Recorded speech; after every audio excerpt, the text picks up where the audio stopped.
When Einstein finally spoke about E equals mc², he wasn't merely explaining an equation, he was unveiling the unity of matter and energy.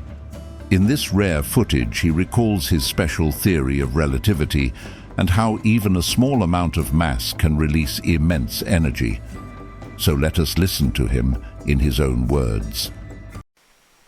It followed from the special theory of relativity that mass and energy are both but different manifestations of the same thing, a somewhat unfamiliar conception for the average mind. Furthermore, the equation E is equal mc², in which energy is put equal to mass multiplied with the square of the velocity of light, showed that very small amount of mass may be converted into a very large amount of energy, and vice versa. The mass and energy were in fact equivalent, according to the formula mentioned above.